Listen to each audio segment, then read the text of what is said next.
अरे भारत का संविधान, हाय रे महात्मा गांधी, हाय रे नेहरू, नाश कर दिया देश का। अरे जब धर्म के नाम पे बंटवारा करना था तो ऐसे देशद्रोहियों को भारत में रखने की कहाँ जरूरत थी। और आज ये 1947 से अब तक यहाँ भारतवर्ष में रह के सिर्फ और सिर्फ भारतवर्ष का नुकसान किया है। ये कौन सा संविधान है? यहाँ पे बम फोड़ने वाले को बैठ के बिरयानी खिलाई जाती है और राष्ट्रवादियों लोगों को गोली मारा जाता है। देखा होगा कि उस बंदे ने भरी संसद के अंदर फिलिस्तीन की जय बोल ली। वहां कई सौ सांसद हमारे मौजूद थे, एक ने भी चू नहीं करी, चू। क्या उन सांसदों का अधिकार नहीं था वहां पर विरोध दर्ज करवाने का? इस देश की जो माननीय सर्वोच्च न्यायालय, जो माननीय न्यायाधीश स्वतः संज्ञान लेते हैं और हिंदुओं के ऊपर मुकदमे दर्ज करते हैं, जो पुलिस स्वतः संज्ञान लेकर के मुकदमे दर्ज करती है, उनमें से क्या किसी ने एक ने भी स्वतः संज्ञान लेकर के उसके ऊपर मुकदमा दर्ज किया? आप शुक्र कीजिए कि आप भारत जैसे लोकतांत्रिक देश में संसद के अंदर ऐसा कुछ हो गया और वो बंदा आज तक सुरक्षित है। क्या वहां, मैं आपसे पूछता हूं, वहां बैठे हुए सांसदों का अधिकार नहीं था कि उस चीज का विरोध करते? जबकि उसी संसद के अंदर जब किसी दूसरे नेता ने इसकी हिंदू राष्ट्र की जय कही, नरेंद्र मोदी जी की जय कही, तो उन्होंने कहा कि यह संविधान का अपमान है। मतलब भारत में रहकर यदि हिंदू राष्ट्र की जय बोल दे, भारत के प्रधानमंत्री की जय बोल दे, तो संविधान का अपमान।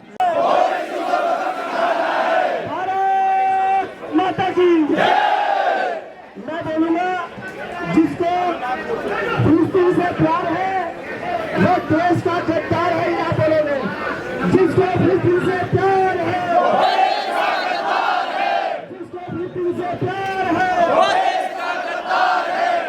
ओवैसी मुर्दाबाद, मुर्दाबाद, मुर्दाबाद, ओवैसी मुर्दाबाद, मुर्दाबाद, मुर्दाबाद, मुर्दाबाद, मुर्दाबाद, मुर्दाबाद। कुछ कार्यकर्ता खाली वोट दे रहे हैं, हवाई भालू वाली।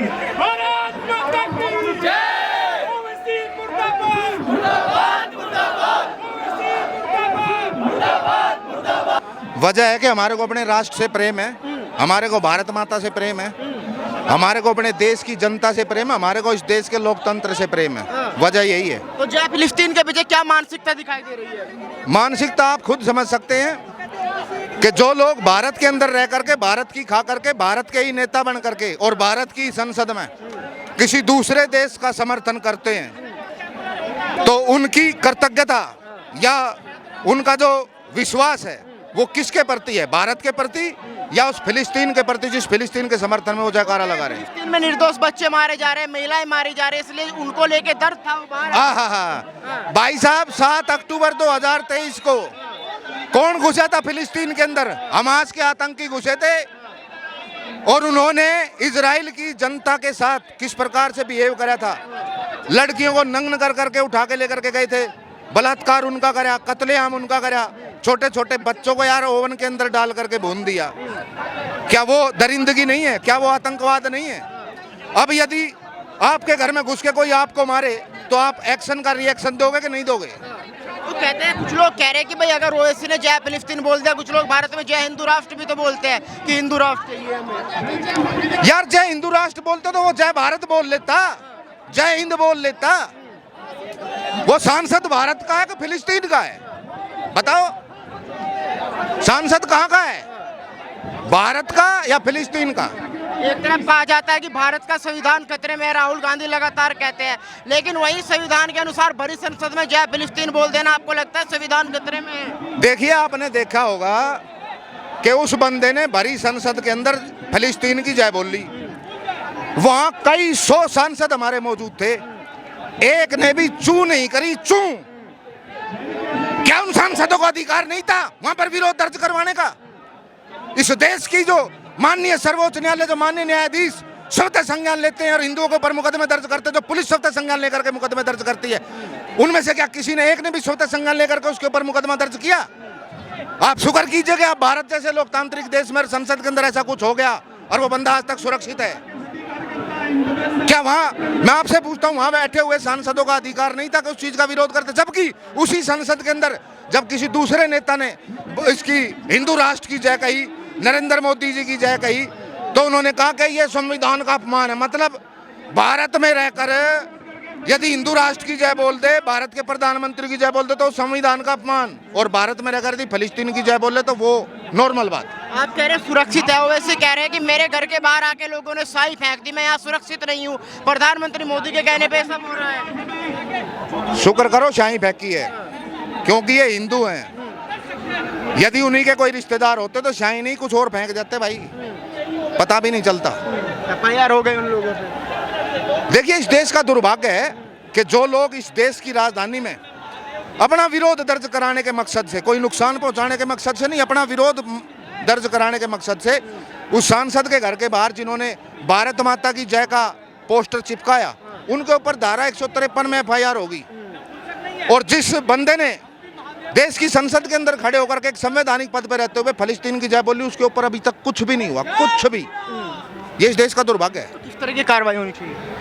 कार्रवाई जो कानून के अंदर जो प्रावधान है, जैसे मैंने अभी एक बाइट देखी थी हरिशंकर जैन जी, विष्णु शंकर जैन जी की, जिसमें वो खुल करके बता रहे हैं कि कानून में एक धारा है, संविधान के अंदर एक एक्ट है 108 के अंतर्गत कोई से खंड में है कि यदि हमारे देश का कोई सांसद पार्लियामेंट के अंदर खड़े होकर के किसी दूसरे देश के प्रति अपनी कृतज्ञता जाहिर करता है तो कानून के अंदर प्रावधान है कि तुरंत उसकी सदस्यता रद्द की जाए। तो क्यों नहीं कर रही सरकार? कहीं ना कहीं मैं इसमें सरकार की भी गिल्टी मानता हूँ। सरकार एक्शन क्यों नहीं करवा रही? इस देश की जनता ने कहा एक भी सांसद ने विरोध नहीं किया, तो क्या मजबूरी बनती है जब भरी संसद में बोला जा रहा है? भारतीय जनता पार्टी के पास भी इतने सांसद है, 350 सांसद है, तो विरोध करना चाहिए था। बिल्कुल भाई, करना चाहिए था, लेकिन क्यों नहीं किया? देखिए, हम तो आम जनमानस हैं, हमारे दिल में जो भावना है उस भावना के अंतर्गत हम यहाँ विरोध प्रदर्शन कर में आ गए। क्या करेंगे? यहाँ ज़्यादा 10-12 बार भारत माता की जय बोल देंगे, 10-15 मिनट हो अल्लड़ कर लेंगे, उसके बाद सब अपने घर चले जाएंगे, खाना खाएंगे, सो जाएंगे। कल से फिर सबने अपनी ड्यूटी संभालनी, आज तो संडे है। लेकिन जो लोग देश की संसद के अंदर बैठे हैं, क्या उनकी थोड़ी सी भी जिम्मेवारी नहीं बनती? मैं मान लेता, मेरे को तसल्ली हो जाती जिस समय ओवैसी ने वहाँ पर संसद के पटल के ऊपर फिलिस्तीन की जय बोली, बैकग्राउंड में यदि थोड़ी सी चूं की भी आवाज आ जाती ना कि भाई ये गलत है, एक भी बंदे ने यदि खड़ा होकर के कहा होता कि तो ये इसने गलत बोला है, तो मैं मान लेता हाँ कोई तो बैठा है। लेकिन पिन ड्रॉप साइलेंस था भाई, वो वीडियो आपने भी देखी होगी, पिन ड्रॉप साइलेंस। और जबकि जब नरेंद्र मोदी जी की जय या हिंदू राष्ट्र की जय हो रही है तो तब जोर जोर से कहा जा रहा है कि ये संविधान का अपमान है। तो सबसे पहले तो इस देश के अंदर मेरे ख्याल से कानून में, न्याय में, संविधान में, हर चीज़ के अंदर एक बहुत बड़ी संशोधन करने की आवश्यकता है। एक बार देश के सामने तय करके बताया जाए कि क्या सही है और क्या गलत। संदेश देना चाहते हैं कि हमारे देश के जो भारत माता की जय के नारे नहीं लगाना चाहता और वो जय फिलिस्तीन बोल करके संसद भवन में संसद भवन का अपमान कर रहा है, तो ऐसे व्यक्ति को देश को छोड़ देना चाहिए, उसको देश में रहने का कोई अधिकार नहीं है। और बजरंग दल उसी का विरोध कर रहा है।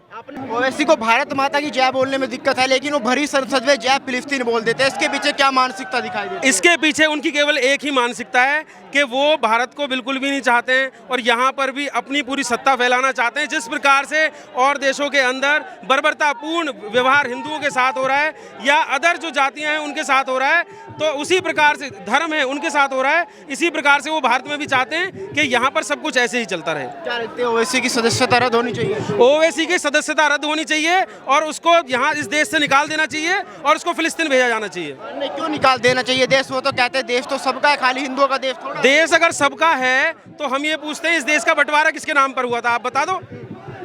इस देश का बंटवारा जिस नाम पर हुआ था उसके अनुसार तो उनको पाकिस्तान चला जाना चाहिए। कहते बलिदान दिया मुसलमानों ने देश के लिए। बलिदान दिया था तो उसके बदले में ले तो लिया उन्होंने पाकिस्तान। और क्या चाहते हैं उसके बाद कौन सा बलिदान दिया उन्होंने? उसके बाद तो यहाँ पर वो क्या कहते हैं, पूरी बर्बरता जिस प्रकार से उनके बयान होते हैं वो बिल्कुल हमारे सम्मान को ठेस पहुँचाने वाले हैं। क्या कहेंगे जिस तरीके से आप लोग इकट्ठा हुए हैं, क्या मैसेज देने की कोशिश कर रहे हैं? मैसेज ये देना चाहते हैं, अगर कोई इस प्रकार की टिप्पणी बोलेगा संसद के अंदर ही, अगर संसद के अंदर ही ये काम हो रहे हैं तो आगे जाके क्या होगा? ठीक है, तो ये तत्काल ही मतलब सस्पेंड कर देना चाहिए था इनको। तो हमारा तो यही निवेदन है, अभी ये आक्रोश जो हो रहा है ये इसीलिए हो रहा है। क्या कहेंगे जिस तरीके से बजरंग दल आज इकट्ठा हुआ है? बजरंग दल इकट्ठा हुआ है, इसका सीधा सीधा महत्व यह है कि हम ये चाहते हैं कि ओबीसी की सदस्यता रद्द की जाए और उसकी नागरिकता भी रद्द की जाए, जिससे कि आगे फ्यूचर में कोई भी ऐसी गलती ना करे कि अपने भारत माँ की जय छोड़ के दूसरे देश की जय जयकार कर रहा है और दूसरे देश का गुणगान कर रहा है देश में, और उसे अपने देश की जिस देश में उसे फ्री का खाना मिल रहा है, सैलरी मिल रही है, खाना भोजन मिल रहा है, बल्कि वो बोलता है कि हमारे धर्म में इतना वो है ये है, लेकिन वो अपने ही देश से गद्दारी करके दूसरे देश की जय जयकार कर रहा है। तो इसलिए बजरंग दल इस बार इसलिए खड़ा हुआ है कि आगे चल के कोई भी ऐसी गलत बातें ना करे और संसद की मर्यादा बनाए रखे। हाय रे भारत का संविधान, हाय रे महात्मा गांधी, हाय रे नेहरू, नाश कर दिया देश का। अरे जब धर्म के नाम पे बंटवारा करना था तो ऐसे देशद्रोहियों को भारत में रखने की कहाँ जरूरत थी। और आज ये 1947 से अब तक यहाँ भारतवर्ष में रह के सिर्फ और सिर्फ भारतवर्ष का नुकसान किया है। ये कौन सा संविधान है? यहाँ पे बम फोड़ने वाले को बैठ के बिरयानी खिलाई जाती है और राष्ट्रवादियों लोगों को गोली मारा जाता है। कुछ लोग कह रहे हैं उन्होंने जय फिलिस्तीन बोला, कुछ लोग हिंदू राष्ट्र भी तो बोलते हैं, फिर दिक्कत क्या होगी? भाई हिंदू, आप मुझे बताइए 1947 में देश धर्म जो देश का विभाजन हुआ वो धर्म के नाम पे हुआ। जब मुसलमानों ने कहा कि भाई मुसलमान हिंदुओं के साथ रहना नहीं चाहता, वो अपने अलग देश का मांग कर रहा है, महात्मा ने देश का विभाजन करवाया। जब देश धर्म के नाम पे एक बार बढ़ चुका है तो ये हिंदू ही तो बचा। अब दो भाई, हम आप और हम दो भाई हैं, मान लो हमारे बाप की संपत्ति में आधा आपको मिल गया, आधा मेरे को मिल गया, तो आप आधी संपत्ति पे आपका अधिकार है, आधे पे हमारा अधिकार है। फिर इसमें क्या, हिंदू राष्ट्र था, हिंदू राष्ट्र है, हिंदू राष्ट्र रहेगा। अब रह गई बात, कुछ इस भारतवर्ष के नेता ऐसे हैं जो इनको अपना बाप बना के घूम रहे हैं। ये भूल गए कि इनका इतिहास उठा के देख लो, ये अपनों के सगे नहीं है, तुम्हारे क्या सगे होंगे, ये हालात के मारे हैं, इसीलिए आज तुम्हारे साथ खड़े हैं। ये जो ममता है, ये जो अखिलेश है, ये जो लालू के बेटे हैं, ये जो लोग भी इनका साथ दे रहे हैं ना, वो शायद ये भूल रहे हैं कि ये अपने ही बाप को मार के शासन करने वाले लोग हैं। गलतफहमी में मत रहना। अभी कुछ दिन पहले वैष्णो माता बस यात्रियों पे जो हमला हुआ, उसमें ये नहीं पूछा गया था कि कौन समाजवादी समर्थक है, कौन कांग्रेस का समर्थक है, कौन बसपा का समर्थक है। आतंकवादी गोली चलाते समय ये नहीं पूछता। कहीं गलतफहमी में बैठे ना ये लोग जो इनको बढ़ावा दे रहे हैं, तब ये जाके ओबीसी जैसा 2% का नेता संसद भवन में पवित्र मंदिर में जाके खड़े होकर कहता है फिलिस्तीनी जिंदाबाद। काहे का फिलिस्तीनी जिंदाबाद? फिलिस्तीनियों ने आज तक किया क्या भारत के लिए? सिर्फ और सिर्फ नफरत के अलावा। और जो इजराइल ने ठोका है वो ठीक ठोका है और आगे भी ठोकेगा इजराइल, और इजराइल ही नहीं पूरी दुनिया ठोकेगी, वो ठोकने के ही लायक है ससुरे।